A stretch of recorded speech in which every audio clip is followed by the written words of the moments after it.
Hola, ¿qué tal audiencia? Mi nombre es Artemio Salazar y soy el conductor del tren. Un día más les doy la bienvenida a este su programa, El Maquinista Historias de Terror. Así que prepárense un café, pónganse los audífonos y disfruten este relato.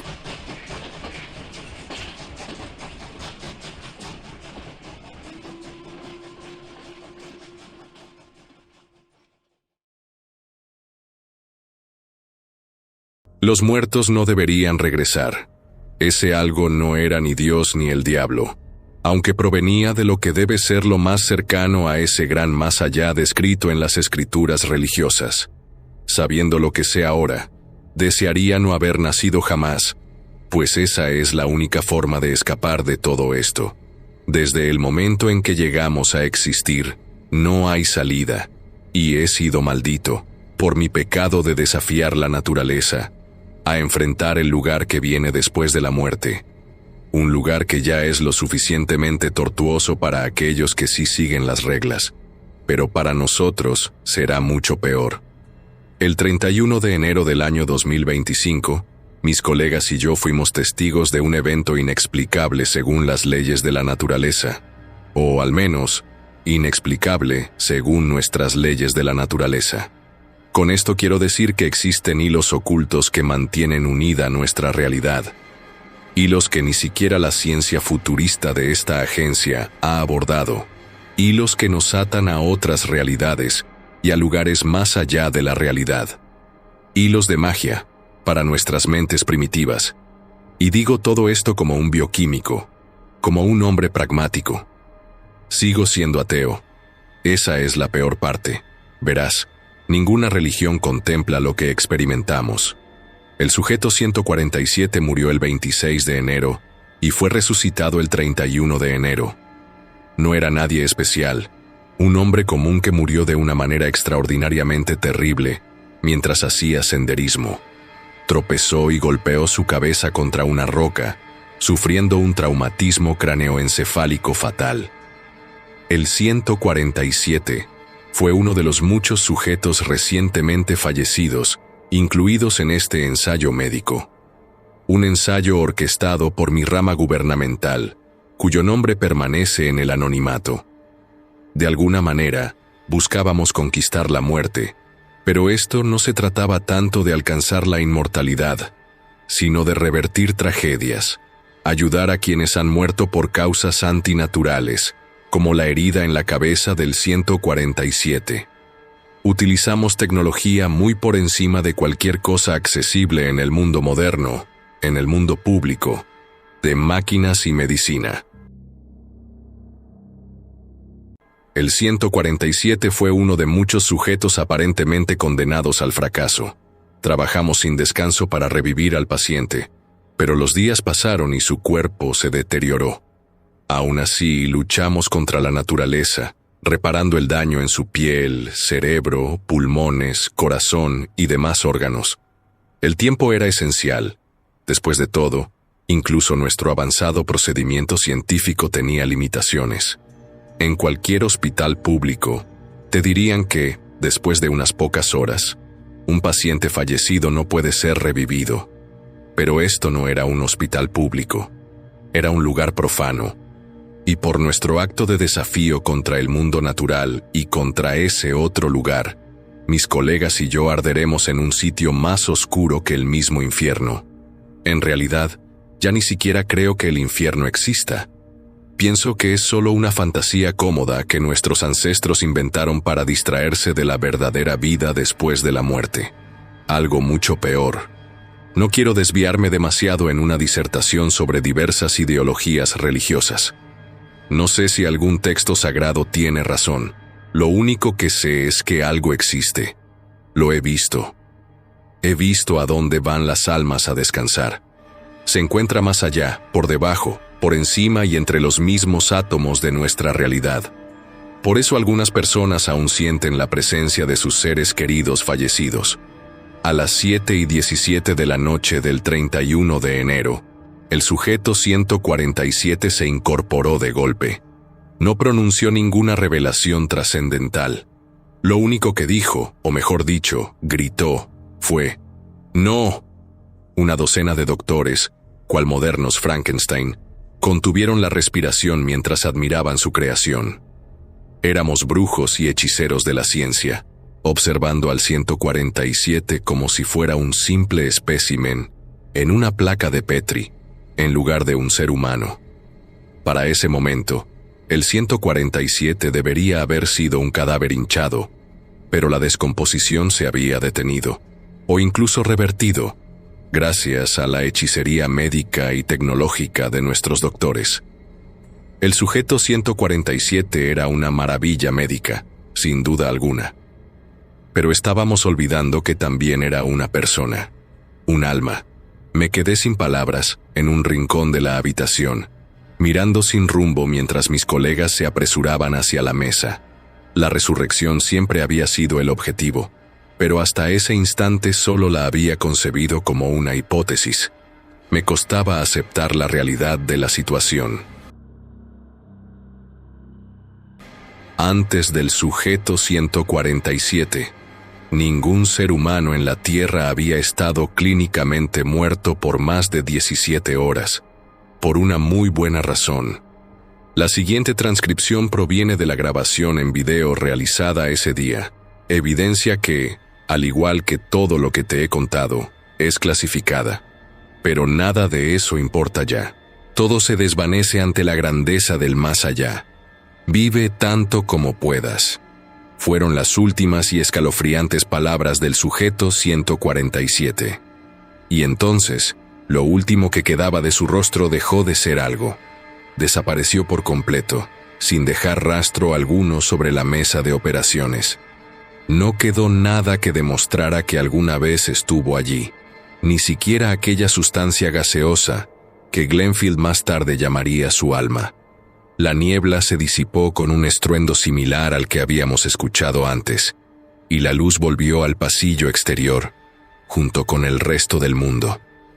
Nos tomó bastante tiempo reunir el valor para explorar, por supuesto, pero lo hicimos. Y de inmediato, pusimos fin a todos los experimentos con los sujetos fallecidos restantes.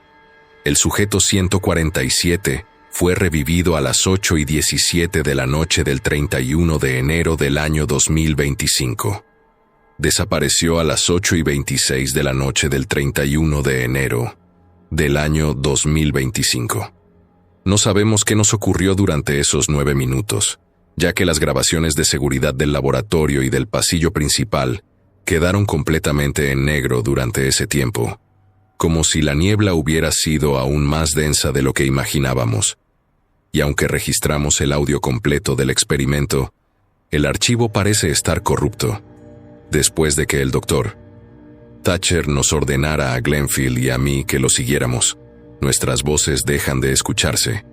En su lugar, el sonido que se reproduce no concuerda en absoluto con lo que vimos y oímos dentro de aquella habitación. Susurros bajos en una lengua que no coincide con ningún idioma conocido en la Tierra. Tal vez no sean susurros en absoluto, como algunos de mis colegas han sugerido, pero para mí suenan como una voz. Una voz que es a la vez aguda y grave, como aquel sonido infernal que nos arrastró al bucle espacial. Sin embargo, la voz del sujeto 147 se registró con total claridad. Fue la única voz nítida en toda la sala. Y lo más perturbador es que el micrófono captó palabras que todos los médicos presentes juran que nunca escuchamos salir de los labios del paciente. «Líbralos del abismo», gritó, instantes antes de plegarse hasta desaparecer. Hablaba de ese otro lugar. Lo sé. El lugar que es aún peor que su eterno tormento de vacío. El lugar que me reclamará cuando muera. Incluso con mi mente aterrorizada, estoy seguro de que sigo sin comprender del todo el destino que me espera. Un infierno que escapa a la comprensión humana. Y los registros indican que el sujeto 147 era un hombre bueno, sin antecedentes criminales, sin signos de comportamiento pecaminoso, de esos que las religiones usarían para justificar su sufrimiento infinito. Y aún así, su alma estaba condenada a existir en una nada perpetua. Tu brújula moral no significa nada. incluso si evitas nuestro error, nuestra violación de las leyes de la naturaleza, e incluso si obedeces fielmente a los seres del gran más allá, ¿quién puede asegurarte que te perdonarán? ¿Quién puede decir que son benevolentes? Por encima de todo, pregúntate lo siguiente: ¿existe siquiera un más allá cálido y acogedor? Tal vez el descanso en paz no sea real. Tal vez todos estemos condenados a la eternidad del tormento. Sujeto 147. ¿Dónde estoy? Dr. Thatcher. Hola, señor, mi nombre es Dr. Thatcher. Esto puede ser difícil de comprender, pero usted está en... bueno, llamémoslo una clínica privada. El sujeto no responde, doctor. Thatcher está en estado de shock, lo cual es completamente comprensible, pero le aseguro que está a salvo. De hecho, acabamos de salvarle la vida. Sujeto 147. Número. Yo estaba muerto. Dr. Thatcher, ¿podría explicar cómo lo sabe, señor? ¿Era consciente de su fallecimiento, por así decirlo? Sujeto 147. ¿Cómo es que estoy aquí? Dr. Thatcher, medicina moderna y un equipo de especialistas altamente capacitados. Hemos estado intentando sanar y revivir a pacientes fallecidos. Sujeto 147. Pero yo me golpeé la... El sujeto toca la herida en su cabeza. ¿Cómo la arreglaron? No. No debería estar aquí. Estuve muerto por demasiado tiempo. Yo... Dr. Thatcher. 5 días, señor. ¿Lo comprende? Esto no fue un procedimiento de reanimación común. Detuvimos su descomposición. Invertimos la muerte misma. Estoy seguro de que esto plantea muchas preguntas existenciales, pero a mí me preocupa más la ciencia que la filosofía. El simple hecho de que esté vivo y pueda hablar ya es un milagro en sí mismo. Dr. Thatcher, cuando finalmente presentemos esta investigación ante la comunidad científica, su nombre quedará registrado en la historia. Sé que no lo entiende del todo, pero... Sujeto 147. Usted sigue repitiendo eso, doctor, pero es usted quien no entiende. No deberían haberme traído de vuelta. No dejan de decirme que estuve muerto por demasiado tiempo. Dr. Thatcher, entiendo que esta debe ser una experiencia increíblemente estresante para usted, señor, pero le prometo que no tiene nada que temer. Está sano. Su cuerpo se mantuvo alejado de... Sujeto 147. ¿Quieres saber sobre mi experiencia con la muerte? ¿Quieres saber lo que vi? Dr. Thatcher. Bueno, como dije, soy un científico, no un filósofo. Estoy intrigado, por supuesto, pero serán otros quienes decidan si sus recuerdos deben considerarse fenómenos espirituales o psicológicos. Personalmente, creo que, mientras su cuerpo se apagaba en el momento de la muerte, su cerebro debió haber disparado. Sujeto 147. No estoy hablando de mi cerebro. Tampoco estoy hablando de mi cuerpo. Estoy hablando de... Bueno, ni siquiera sé si creo en un alma. Solo sé que estuve en algún lugar. Un lugar oscuro entre lugares. Aquí, pero no aquí. Flotando en la negrura. Tratando de gritar, pero sin boca para liberar el sonido. Sin nada más que la oscuridad y mis pensamientos. Dr. Thatcher. Bueno, será una conversación fascinante para tener con expertos en religión y filosofía. Pero yo soy bioquímico, señor. Me interesa más la... Sujeto 147. La ciencia, sí, lo sigue repitiendo. Pero le estoy diciendo que estuve en algún lugar. Y por oscura que haya sido ese lugar, hay otros aún peores. Los he visto.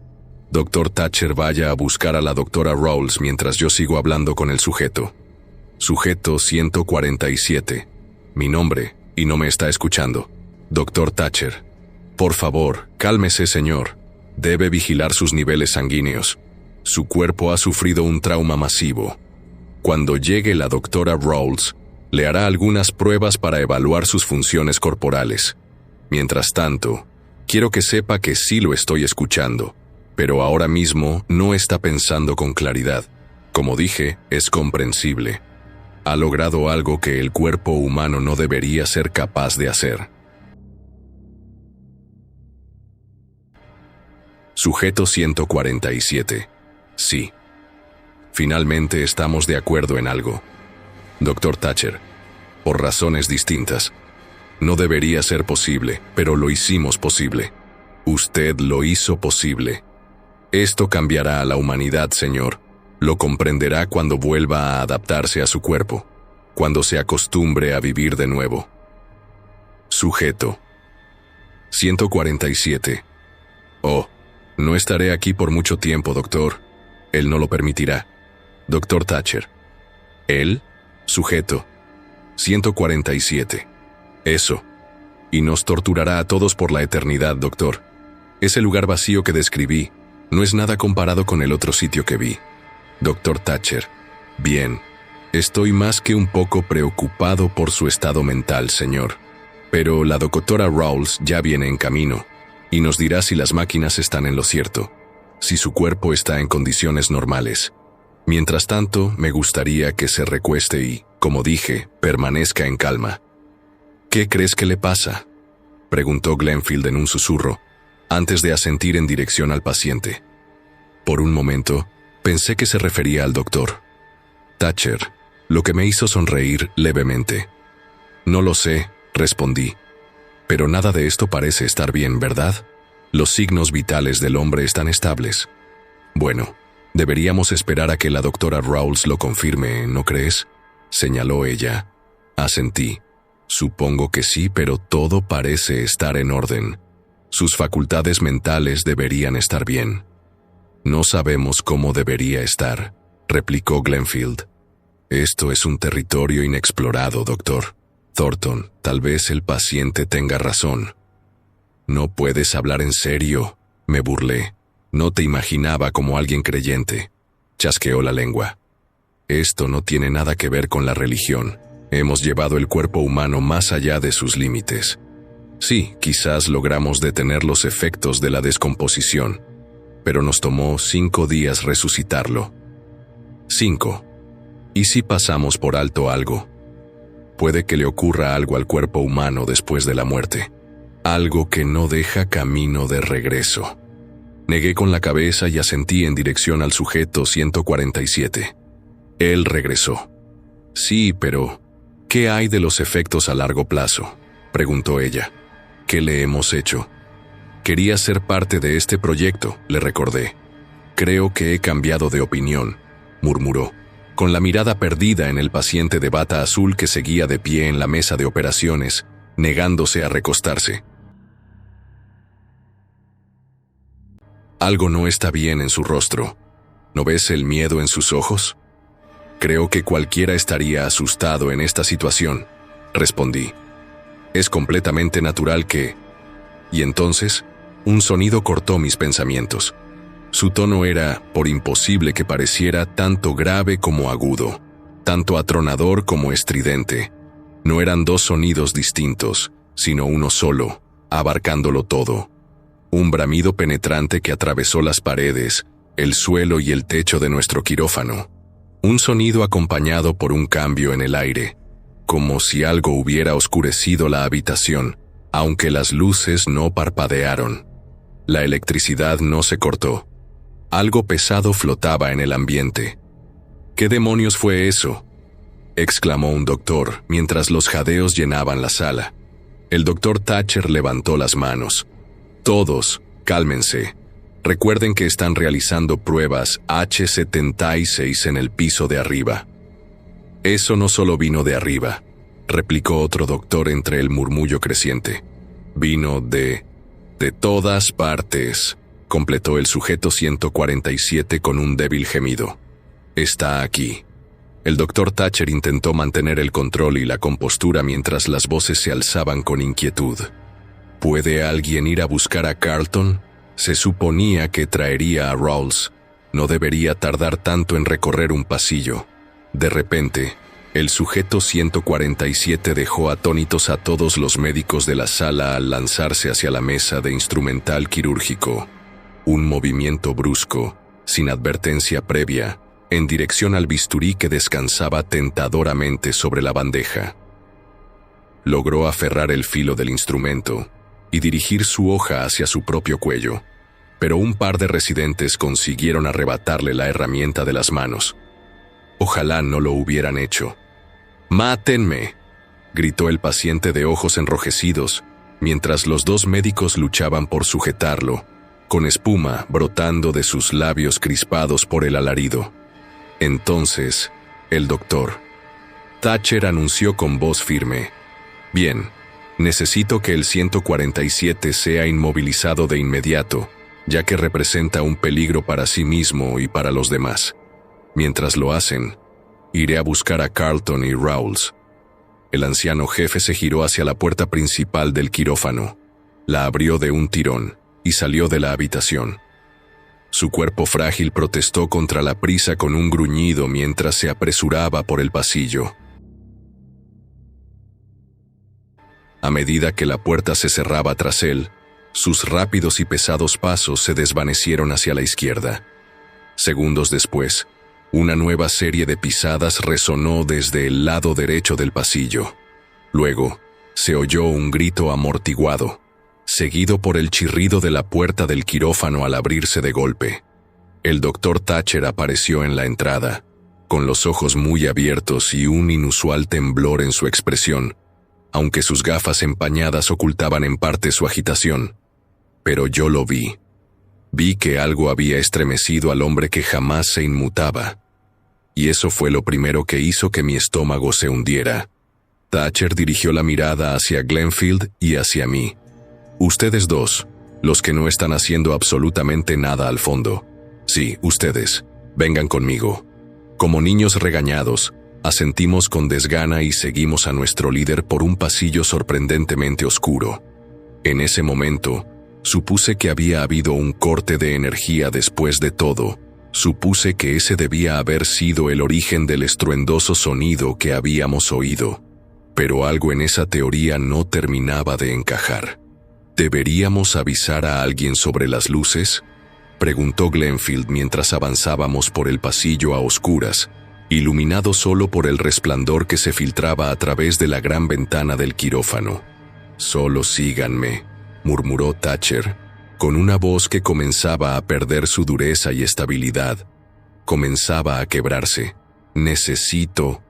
La voz del anciano desapareció cuando nos deslizamos en la sombra más densa del pasillo.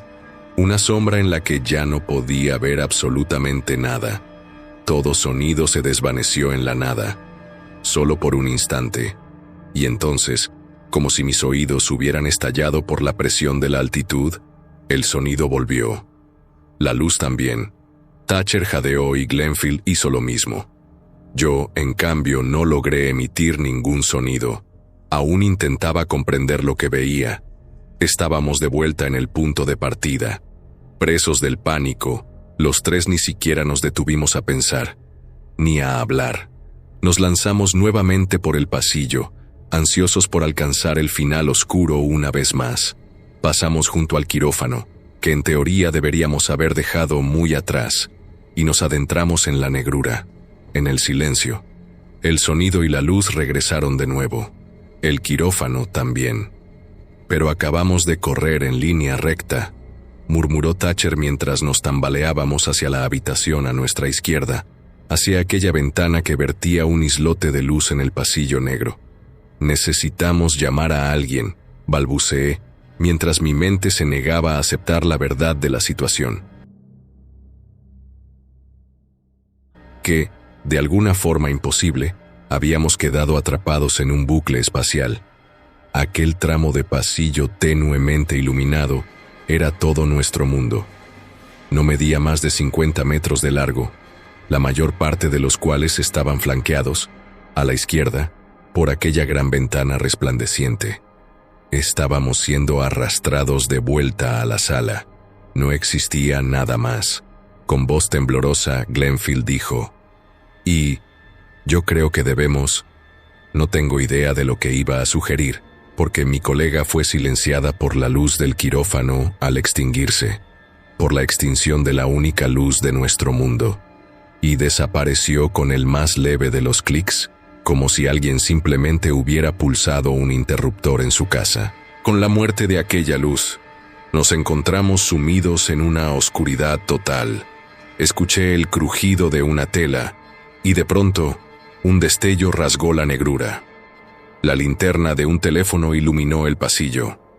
El doctor Thatcher sostenía el móvil, revelando que nos encontrábamos a solo unos metros de la entrada del quirófano, que ya no era un faro de luz, sino un agujero negro aún menos acogedor que el propio pasillo. A pesar de ello, Thatcher avanzó hacia la sala, y Glenfield lo siguió. «Espera», comencé a decir, pero la puerta ya había empezado a chirriar al abrirse, y los dos médicos se deslizaban hacia el interior de la habitación terriblemente silenciosa. Así que, a regañadientes, los seguí y me coloqué junto a Glenfield, asomándome por encima del hombro de Thatcher hacia el gran laboratorio rectangular. Una sala de 30 metros de ancho y 60 de largo. La tenue luz de la linterna de su teléfono no lograba iluminar el espacio en su totalidad. Ni siquiera alcanzaba la mesa de operaciones, que estaba a tan solo 20 metros de nosotros. «¿Hola?», llamó nuestro líder, con una voz que ya no sonaba fuerte, sino frágil y quebradiza. Y entonces hubo respuestas, sollozos, tan débiles que, al igual que la luz del teléfono, apenas llenaban el inmenso espacio. Era difícil localizar el origen del sonido, pero avanzamos con cautela por la habitación, hasta que el doctor Thatcher finalmente enfocó su linterna sobre nuestros colegas desaparecidos. 8 médicos temblorosos estaban sentados en el suelo, acurrucados contra la pared derecha del quirófano. Sus ojos se clavaron en el resplandor de la linterna de Thatcher, y todos sacudieron violentamente la cabeza de un lado a otro. Parecían estar advirtiéndonos que no hiciéramos ningún ruido. Aún sin ver el rostro de Thatcher, escuché cómo inhalaba, cómo se preparaba para hablar. Pero, afortunadamente, el hombre se contuvo cuando comenzaron los sonidos húmedos y pegajosos. Sonidos mucho más nítidos que los sollozos ahogados de nuestros colegas, y mucho más fáciles de ubicar. Thatcher de inmediato dirigió su luz hacia la mesa de operaciones. Pero la oscuridad no se dejó perforar. La linterna del teléfono apenas servía de algo, pero además parecía que una neblina negra se había apoderado de la habitación, como si, de algún modo, pudiéramos ver menos y más de la realidad al mismo tiempo. Nos acercamos hasta que finalmente el haz de luz alcanzó el borde de la mesa. Finalmente iluminó al sujeto 147. En el mismo instante en que la luz tocó su cuerpo, los sonidos cesaron. Solo podíamos ver su perfil, y me sentí aliviado al comprobar que su rostro no había cambiado demasiado. Sus ojos parecían más vacíos, tal vez, pero nada más. Estaba sentado y mirando fijamente hacia la pared derecha, pero cuando Thatcher, con la mano temblorosa, apuntó su linterna hacia esa pared, los tres exhalamos aliviados. 147 no miraba nada, aunque aún me pregunto si, cuando Thatcher comenzó a mover la linterna de regreso hacia la izquierda, llegué a ver algo. Duró menos de un cuarto de segundo. Una línea negra, con 3 puntas curvas surgiendo de su extremo, que desapareció en el aire. Casi parecía un brazo delgado, con dedos, pero ya había visto demasiado de lo que no entendía, y supe que no podría soportar más. Así que lo descarté. Lo descarté como una sombra creada por la linterna, aunque eso no tenía mucho sentido.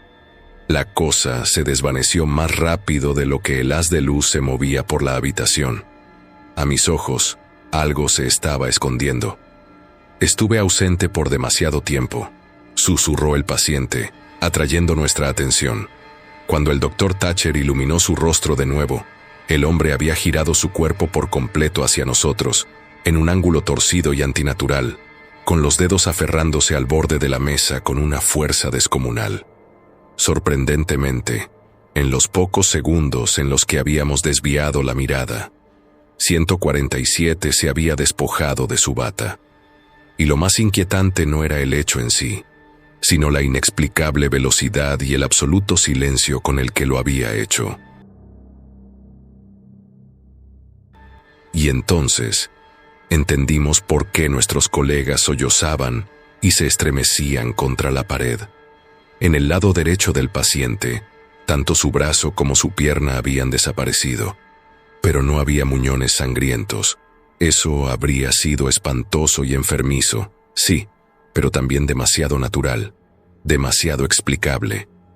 En los extremos de sus miembros amputados, cada uno de apenas un par de centímetros, la piel estaba doblada y grapada, como si sus extremidades no hubieran sido cortadas, sino aplastadas entre dos paredes, dos capas invisibles de la realidad. ¿Por qué no me dejaron morir?, gimió 147. Antes de que Thatcher pudiera disculparse o responder de alguna manera, ocurrió algo que jamás podré borrar de mi memoria. El aire mismo de la habitación, impregnado por aquella neblina tenue, se partió.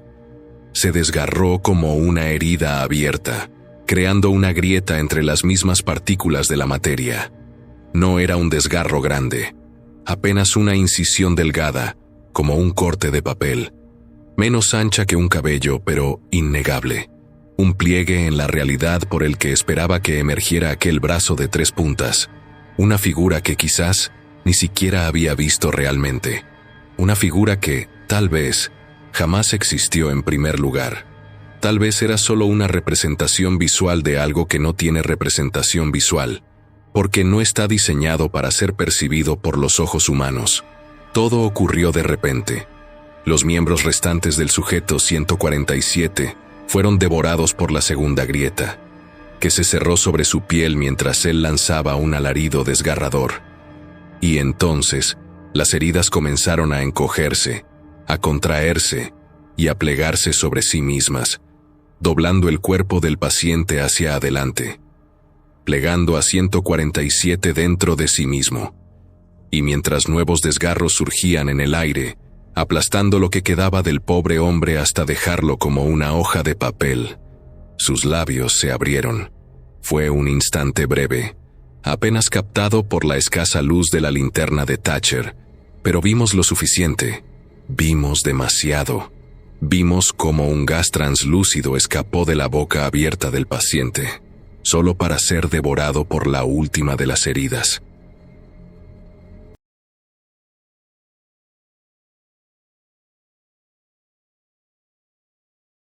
Mi nombre es Dr. Alexander Weber, y he dedicado la mayor parte de mi vida al estudio de la biología molecular y la genética. Desde joven, me fascinó el funcionamiento de la vida, cómo las células, los genes, las moléculas, se organizan para crear seres tan complejos como nosotros. Mis estudios me llevaron a alcanzar puestos de prestigio en varias instituciones científicas, pero lo que realmente cambió mi vida fue un descubrimiento que, a pesar de ser brillante, terminó siendo catastrófico. Ahora, tras años de estar alejado de la civilización, viviendo en una isla en el Caribe con mi amada esposa, lo recuerdo con una mezcla de orgullo y horror. El mundo nunca supo lo que ocurrió en aquel laboratorio subterráneo. Fue una operación encubierta, realizada bajo el pretexto de un avance científico que en última instancia resultó ser una de las mayores transgresiones éticas y morales de la historia de la humanidad. Pero, antes de seguir con esa historia, debo aclarar algo. El experimento fallido que tanto no mencionaron en los medios, aquel que desencadenó la creación de una nueva ley sobre la clonación humana, fue en gran parte mi responsabilidad. La ley, promulgada por la Organización Mundial de la Salud, OMS, en 1999, prohíbe la clonación de seres humanos en cualquier circunstancia, y fue producto directo de los acontecimientos que se desataron en nuestro laboratorio. Fue la Ley Internacional de Protección Genética Humana, una medida que intentó frenar los excesos de un grupo de científicos que, por un breve momento, creyeron tener el control de algo mucho más grande que ellos mismos. El proyecto que llamamos Prometeo surgió en las profundidades de la más estricta clandestinidad. Comenzó como una propuesta aparentemente sencilla: clonar a Napoleón Bonaparte.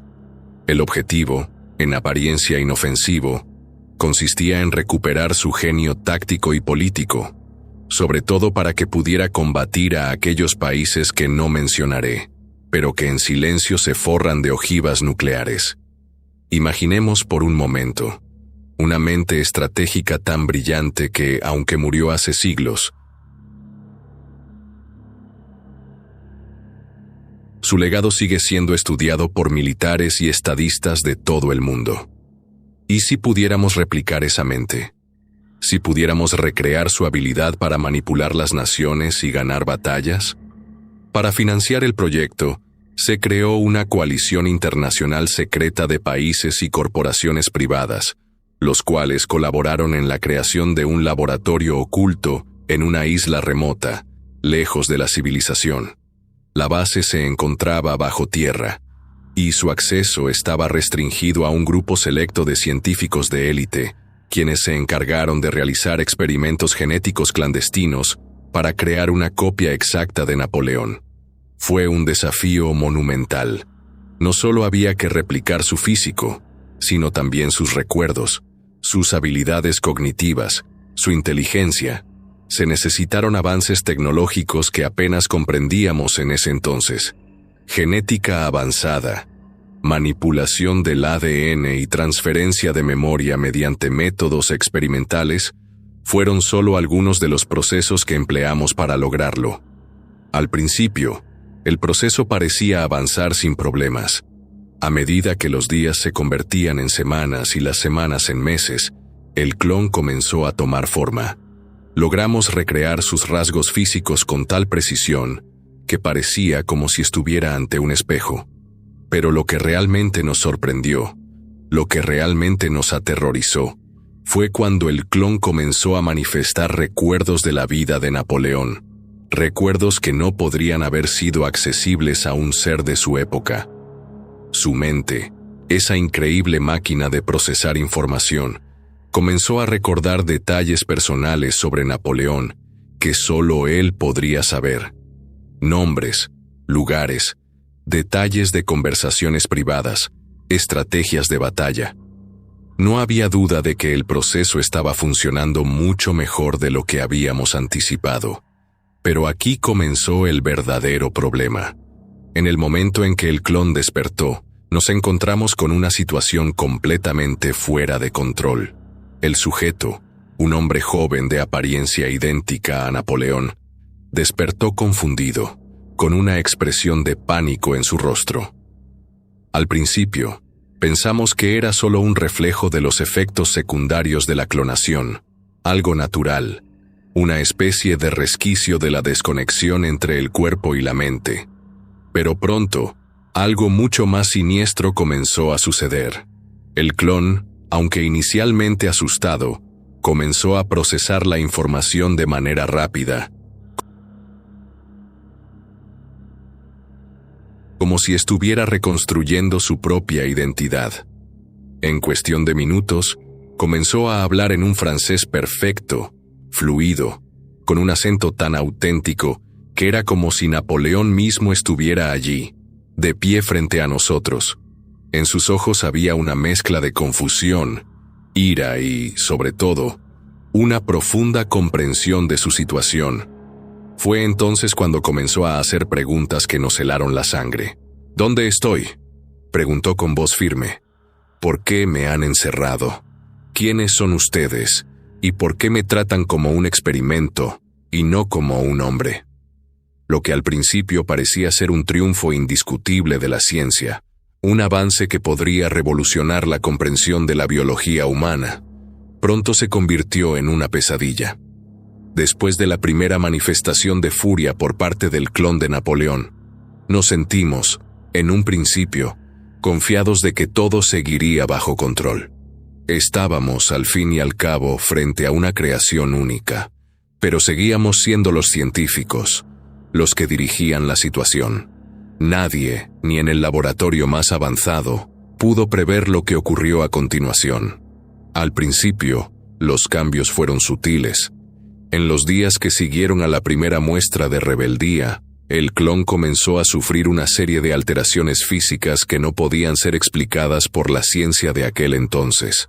Empezaron a notarse modificaciones en su aspecto, pequeñas alteraciones que nos hicieron creer que se trataba de efectos secundarios normales del proceso de clonación. Pero pronto esos cambios se convirtieron en algo mucho más perturbador. En sus extremidades, un extraño crecimiento comenzó a desarrollarse, como si su cuerpo estuviera forzándose a adaptarse, a evolucionar, pero de una manera completamente errática. El primer cambio visible fue en sus brazos. Lo que inicialmente parecían músculos bien definidos empezaron a hincharse, como si estuvieran en constante expansión. En cuestión de días, el clon desarrolló un segundo par de brazos, tan fuertes y descomunales como los primeros, pero con una musculatura tan densa que parecía imposible que la piel pudiera soportar semejante volumen. Su cuerpo se fue deformando con una rapidez asombrosa, y lo que al principio era un hombre con una complexión física casi perfecta, se transformó en una figura grotesca, un monstruo que parecía haber sido sacado de los más oscuros relatos de la mitología. A los pocos días, su rostro sufrió una transformación aún más alarmante. De entre sus cejas, surgió un ojo adicional, situado justo en el centro de su frente, como si hubiera sido una manifestación de alguna extraña mutación genética que le otorgaba la visión de un cíclope. Este ojo, de un color amarillento y penetrante, brillaba con intensidad, haciendo que su mirada se volviera aún más inquietante. Al principio intentamos explicarlo como un efecto de la recombinación genética, un error en los códigos de ADN que creíamos controlar, pero pronto quedó claro que esto era algo mucho más allá de cualquier error científico común. Lo que no sabíamos, lo que nunca habíamos anticipado, fue que la fuente de toda esta transformación venía de un mal funcionamiento en el proceso de regulación de la proteína miosina. La miosina es una proteína esencial en el cuerpo humano, responsable de la contracción muscular y, por ende, del desarrollo y la fuerza de los músculos. En el caso de nuestro clon, algo había fallado gravemente en la regulación de la miosina. La proteína comenzó a producirse en cantidades desmesuradas, lo que provocó un crecimiento muscular incontrolado. A medida que la miosina aumentaba su actividad, los músculos del clon se expandían y se volvían cada vez más poderosos, al mismo tiempo que sus huesos y tejidos no podían seguir el ritmo de este crecimiento anómalo. Como resultado, el clon comenzó a perder la forma humana, mutando hacia una figura monstruosa e inhumana. Un par de días después de que estas alteraciones comenzaron a ser visibles, el clon ya no parecía un hombre. Su cuerpo se había distorsionado de tal manera que su figura era una masa amorfa de carne y huesos retorcidos, como una criatura sacada de las peores pesadillas. A pesar de la monstruosidad de su apariencia, una cosa permaneció intacta: su fuerza. La fuerza bruta que emanaba de ese cuerpo deformado era indescriptible. Nadie en el laboratorio estaba preparado para enfrentarse a una creación así. En cuanto a su comportamiento, el clon no parecía perder la conciencia de lo que estaba sucediendo. De alguna manera, aún conservaba la mente de Napoleón, aunque transformada por la rabia y la desesperación de lo que le estaba ocurriendo. Comenzó a gritar con un tono aún más aterrador, exigiendo liberarse de las restricciones que lo mantenían atrapado. Pero ya no eran solo palabras vacías de un hombre confundido. Su voz estaba cargada de un poder que parecía provenir de lo más profundo de su ser. Fue entonces cuando ocurrió lo impensable.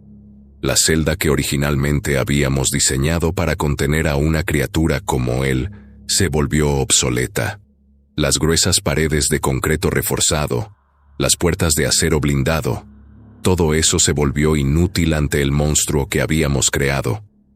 En un arranque de furia, el clon comenzó a golpear las paredes con sus nuevos brazos, una fuerza tan descomunal que las paredes temblaban con cada impacto. Los guardias que nos protegían dentro del laboratorio, hombres entrenados en situaciones de crisis, intentaron frenar al clon, pero no tenían idea de lo que se les venía encima. Ninguno de ellos estaba preparado para un ser tan desmesurado, tan violento. El primer guardia, el más cercano a la celda, fue el primero en caer. El clon, con su nueva fuerza sobrehumana, extendió uno de sus brazos musculosos y lo atrapó con una rapidez letal. Sin que pudiera gritar, lo levantó del suelo y lo estampó contra la pared con tal fuerza que su cuerpo se hizo añicos. La sangre salpicó los monitores de control y el sonido del cráneo del guardia estallando resonó en todo el laboratorio. Un segundo guardia intentó disparar su arma, pero el clon, con un movimiento brutal, le arrancó el brazo de cuajo y lo lanzó contra la pared. La sangre brotó de la herida como una fuente, y el guardia, desorientado, cayó al suelo, incapaz de defenderse. El tercer guardia fue testigo de la muerte de sus compañeros y en un último intento por salvarse, trató de huir. Sin embargo, el clon no permitió que nadie escapara. Con sus nuevos brazos, avanzó rápidamente hacia él y antes de que pudiera reaccionar, lo tomó por la garganta. Con una fuerza que nadie en el laboratorio pudo comprender, apretó, rompiendo la tráquea del guardia, y lo lanzó contra una de las columnas de acero con tal violencia que el impacto dejó una marca indeleble en la estructura. El hombre murió al instante. Su cuerpo quedó tendido, doblado de una manera que nunca hubiéramos creído posible. La carnicería continuó de esta manera, hasta que todos los guardias fueron masacrados. Nadie pudo detenerlo. Nadie pudo hacer frente a la furia de ese monstruo, ni siquiera con las armas más avanzadas que teníamos. Era una bestia fuera de control, y nosotros éramos los responsables de su existencia. El clon, ahora completamente fuera de sí, dejó atrás los restos de los guardias y se dirigió hacia las puertas de salida. La seguridad del laboratorio, que había sido una de las más avanzadas del mundo, no podía hacer nada ante un ser de tal magnitud. Lo que habíamos creado no era un ser humano, era una aberración, un monstruo impulsado por la furia de una mente que se había visto atrapada en una existencia que no entendía. Lo que ocurrió después fue aún peor. La criatura, en su rabia descontrolada, derribó las puertas del laboratorio y comenzó a caminar por el complejo, destrozando todo a su paso. Las cámaras de seguridad no lograron captar más que destellos de su figura deformada antes de ser destruidas.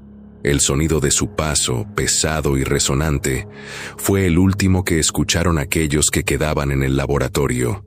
Para entonces, ya no quedaba esperanza. La creación de Napoleón había escapado y con él, el caos comenzaba a desatarse. Ya no éramos científicos, éramos presas de nuestra propia creación. Después de que la bestia escapara de su celda, la situación en la isla se tornó más sombría y peligrosa de lo que podríamos haber imaginado. Al principio, nos consolaba la idea de que estábamos en una isla remota, perdida en el vasto océano Atlántico. Aunque el laboratorio había sido destruido y nuestras comunicaciones con el exterior cortadas, sabíamos que el monstruo no podía escapar. El aislamiento de la isla era nuestra ventaja, pensábamos, y aunque la criatura era una amenaza incontrolable, al menos no podría llegar a la civilización. Nos quedaba una pequeña esperanza, que la bestia permaneciera atrapada en esa isla, pero, como todo en la vida, esa esperanza pronto se desvaneció. Los países involucrados en el proyecto, al ver que la situación había escalado rápidamente fuera de nuestro control, tomaron medidas extremas. Fueron enviadas fuerzas de élite para capturar al monstruo y detenerlo a toda costa. 4 escuadrones, uno de cada país involucrado en la coalición secreta, fueron convocados para este propósito. Fueron seleccionados a dedo, soldados de élite, entrenados para enfrentar las situaciones más extremas, aquellos con un egocentrismo profundo y una confianza desmesurada en su propia capacidad. La arrogancia de estos hombres sería, en breve, la causa de su perdición. El primer escuadrón en llegar a la isla fue el de los Estados Unidos, un grupo de hombres forjados en las más rigurosas academias militares, con una historia de victorias y éxitos que les había dado una confianza ciega en su poderío. Estos soldados, expertos en combate y tácticas especiales, aterrizaron en la isla con la misión de cazar al monstruo y traerlo de vuelta, muerto o vivo. Llevaban consigo un arsenal impresionante de armas, vehículos blindados y equipamiento de última tecnología, seguros de que su superioridad sería más que suficiente para eliminar cualquier amenaza. Desembarcaron con gran despliegue de fuerza.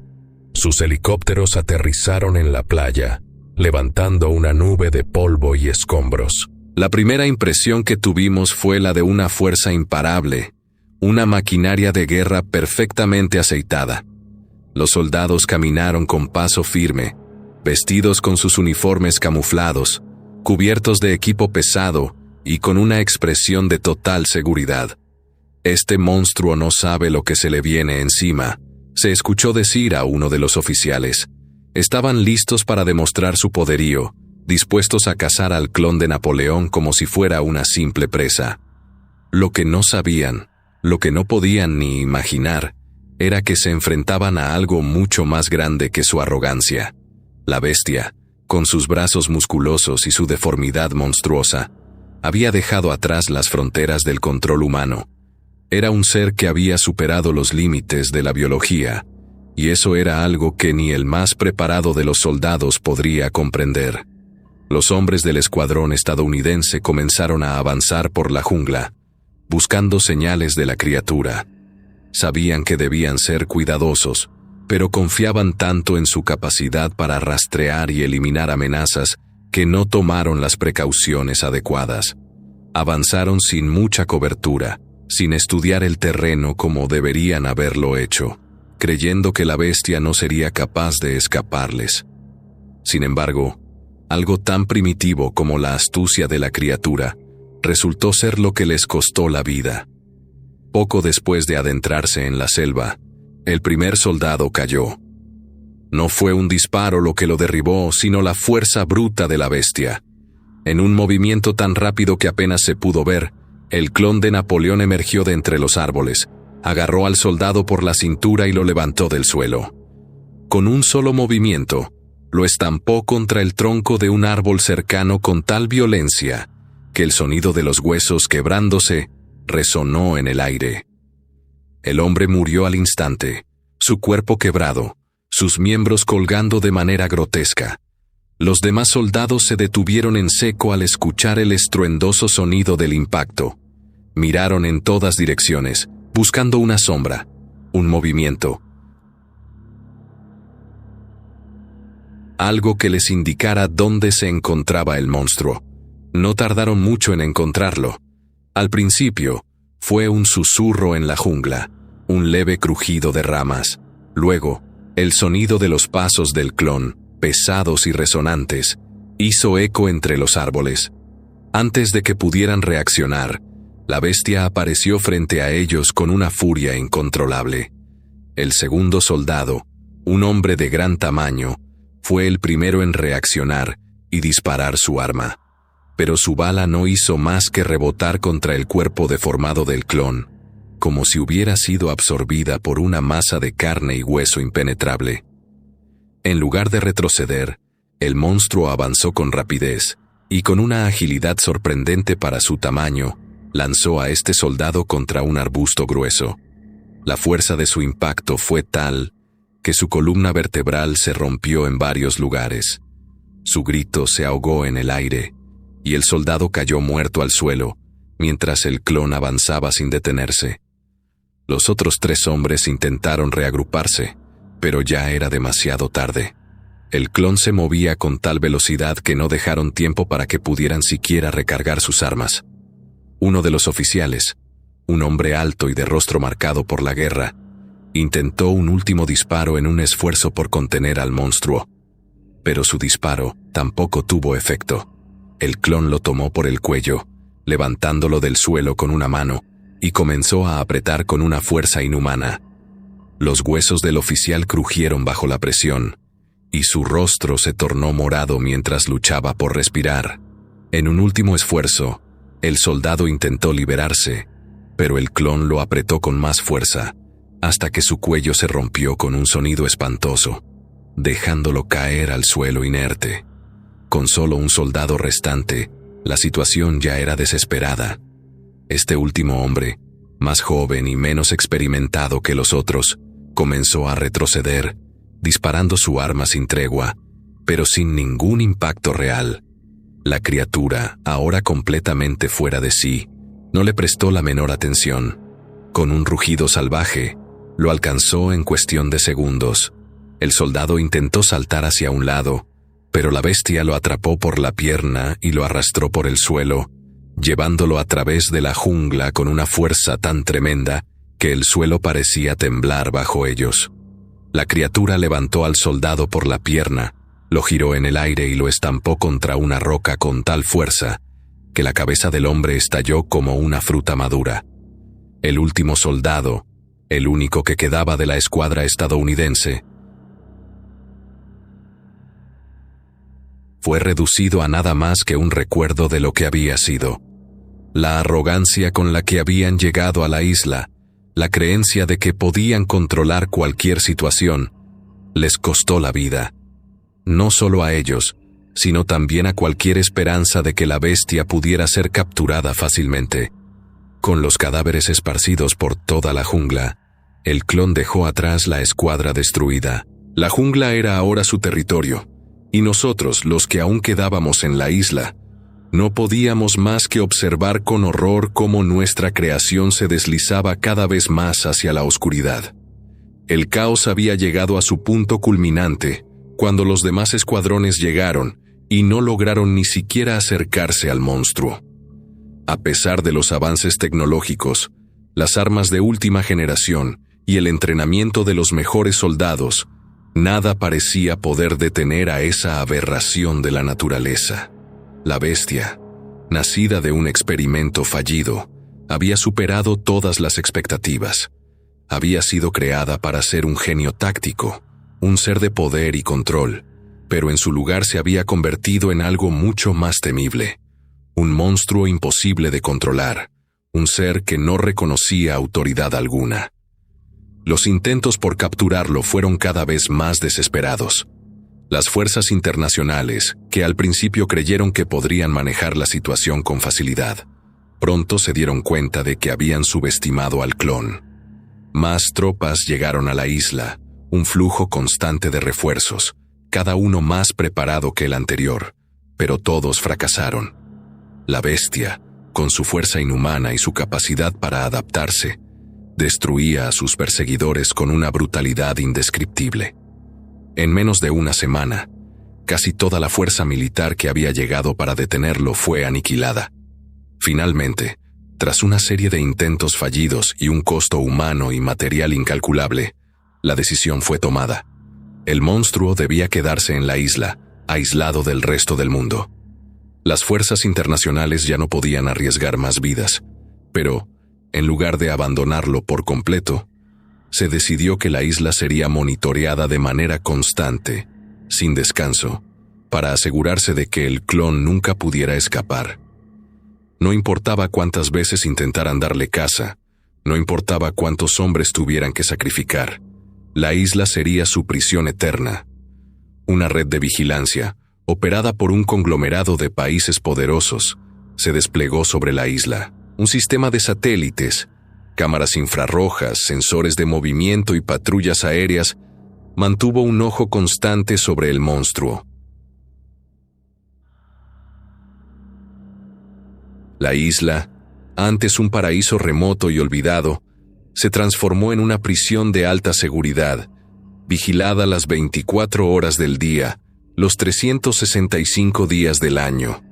Las señales de radio que alguna vez salían desde la isla fueron reemplazadas por un silencio ominoso, un vacío absoluto. Desde ese momento, la isla pasó a formar parte de un secretismo aún más profundo.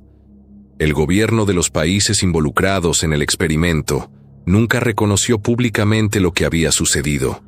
Lo que ocurrió en esa isla se convirtió en un rumor, en una historia enterrada en lo más profundo de los archivos clasificados. La ciencia había alcanzado un punto en el que se creía capaz de jugar con los límites de la vida humana, pero el fracaso de ese experimento fue una lección que nunca se pudo olvidar. La clonación humana, una vez vista como una posibilidad real, fue prohibida de inmediato. La creación de seres humanos a partir de la manipulación genética se convirtió en una actividad estrictamente ilegal, una práctica que solo traería caos y sufrimiento. La ley internacional, conocida como la Ley de Prohibición de la Clonación Humana, fue promulgada poco después de lo sucedido en la isla, y su aplicación fue tajante. Cualquier intento de replicar ese experimento se consideraría un crimen contra la humanidad, y las consecuencias serían desastrosas.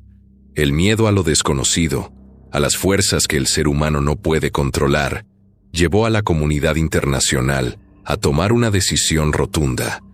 No podía haber otra oportunidad. La clonación de humanos no solo era peligrosa, sino que era un error que el mundo no podía permitirse repetir. Los gobiernos se aseguraron de que los recursos científicos estuvieran estrictamente vigilados, y cualquier avance relacionado con la genética humana fue desalentado y considerado potencialmente catastrófico. Años pasaron, y la isla siguió siendo una prisión solitaria, lejos de los ojos del mundo. Los pocos que sabían la verdad sobre lo sucedido se encargaron de mantener el silencio, sabiendo que el conocimiento de lo que ocurrió en esa isla podría desatar aún más caos. La historia del clon de Napoleón y la monstruosidad que se convirtió en su legado fue sepultada bajo capas de secretos y protocolos de seguridad, y así la isla permaneció aislada, bajo la constante vigilancia de una coalición internacional que nunca dejó de observar, pero sin hacer nada más. La bestia, atrapada en su prisión, no había logrado escapar, pero tampoco había sido destruida. Los informes periódicos indicaban que el monstruo seguía con vida, vagando por la isla sin rumbo fijo, pero con una furia inquebrantable. Nadie sabía con certeza lo que sucedería si algún día lograra escapar. Pero una cosa era clara: el mundo no estaba preparado para enfrentarse a los horrores que habíamos creado. Hasta el día de hoy, la isla continúa siendo monitoreada, y la ciencia, aterrada por el fracaso de aquel experimento, ha cerrado la puerta a la clonación humana. La lección aprendida fue dolorosa, y el precio que se pagó fue más alto de lo que cualquiera podría haber imaginado. El monstruo de la isla, un recordatorio de lo que sucede cuando el hombre trata de jugar a ser Dios, permanece ahí, en su prisión aislada, mientras el mundo sigue su curso, sin olvidar nunca el oscuro legado de un experimento que nunca debió haberse hecho. Y así, el clon de Napoleón sigue siendo una leyenda, una historia que los gobiernos prefieren que nadie recuerde. La isla, para algunos, es solo una mancha en los mapas, un lugar remoto que nunca ha sido explorado por la ciencia. Pero para los pocos que conocen la verdad, es un recordatorio constante de que hay cosas que el hombre no debe intentar comprender, y que hay fuerzas que jamás deben ser desatadas. La ciencia, al final, ha aprendido su lección. Algunos experimentos no deben realizarse, y algunas criaturas no deben ser despertadas.